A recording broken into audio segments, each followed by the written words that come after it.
Bonjour, donc nous sommes le lundi 14 novembre et on peut dire que nous sommes en hiver, du moins dans le nord. Ils avaient annoncé 12 degrés et il a fait que 6 cet après-midi. C'est vraiment glacial, puis là je commence à avoir un peu de brouillard.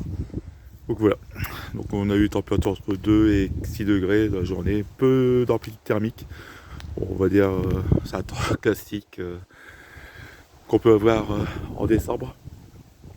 Alors, qu'est-ce qu'on peut faire là sur le rocher? Pas grand-chose. Donc, pas vu frelons, les derniers frelons que j'ai vus attaquer les ruches, c'était de mémoire vendredi. À un moment, il y a eu du soleil, il y en a quelques-uns qui sont venus. C'était pas en nombre. Par contre, sur l'autre rucher, là où il y avait les pommiers, les pommes à terre, il y avait plein de frelons, ils se nourrissaient de pommes. Mais bon, je pense que là, on va être tranquille. Et on a quand même une déprédation, si on compte bien, août, septembre, octobre, 3 mois et demi. Donc il va falloir vraiment rectifier le problème. Il y a encore des feuilles aux arbres, donc pour l'instant je n'aperçois pas forcément de frelons dans le village. Mais d'ici quelques semaines, quand les feuilles des arbres seront toutes tombées, on pourra apercevoir certainement une boule ou deux dans le quartier. Donc là je vais attendre pour maintenant que le froid s'installe, que le couvain se réduise au maximum. Alors, je sais que quelques ruches, sur quelques colonies, il y avait peu de couvain lors de la dernière visite.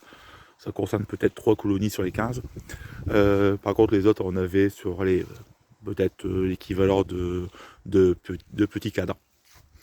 Alors pourquoi il faut attendre qu'il y ait quasiment plus de couvain? C'est pour faire le traitement, on va dire, hivernal contre le varroa. Donc là, je vais utiliser comme les dernières le varomède que je porterai à peu près une trentaine de degrés pour éviter un refroidissement. Donc je passerai plusieurs fois au varomède là où on a les abeilles.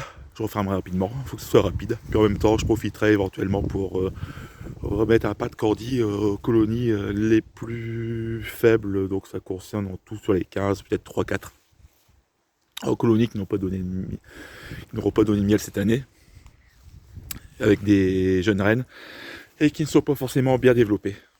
Donc ici, ça concerne surtout la deuxième, celle-ci. Normalement, voilà. Là, ça surveillait, c'est la reine du mois d'août. Les autres, normalement, sur ce rucher, c'est nickel. Sur le rucher qui se trouve dans le village un peu plus loin, il y en a peut-être une, voire deux, et peut-être une aussi sur le troisième rocher. Voilà pour les choses à faire. J'en profiterai aussi pour faire fondre la cire sur mes vieux cadres de corps et de os. J'ai la chaudière qui n'a pas servi depuis 2 ans. Donc là, normalement, je ne serais pas embêté avec les abeilles en faisant fondre de la cire. Donc bon, comme ça permettra de récupérer une dizaine de cadres que je pourrais réinjecter au printemps. Voilà, donc c'est glacial, je vais pas continuer plus longtemps. Ouais, sinon pour dernier petit point, j'ai vérifié, j'ai attrapé peut-être 6 frelons asiatiques avec le piège. Une misère. J'ai essayé, alors j'ai vu ça sur Facebook, il y en a qui avaient attrapé des frelons avec hop, du cordy. Bah rien du tout. Ça les a pas forcément intéressés. Donc voilà. Le cordy protéiné, ça marchait pour une personne. Alors peut-être que c'est pas le bon cordy, le même cordy, j'en sais rien. Mais là, honnêtement, ça les a pas intéressés. Voilà. Donc bon, ça, va falloir que je m'en débarrasse. Sinon, ça va attraper des insectes autres que le frelon. Voilà. Bon, sinon, avec le syndicat apicole, il est prévu de faire une commande groupée des pièges. Alors, je connais plus le nom, c'est le piège le plus efficace, a priori, qui permet en plus d'avoir l'appât à part par rapport au piège. On peut changer l'appât sans non plus devoir ouvrir le piège. Donc, j'en ai commandé 2. J'en mettrai un ici, puis un sur le troisième rocher. Le deuxième, pour l'instant, je suis un peu épargné.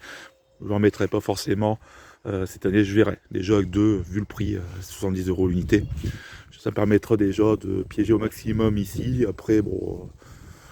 Et puis piéger sur le troisième rocher dans un autre village. Voilà. Donc de la réflexion pour cet hiver et puis pour démarrer, on va dire, le printemps avec des belles colonies, puis aussi en piégeant le maximum de fondatrices. Allez, à bientôt.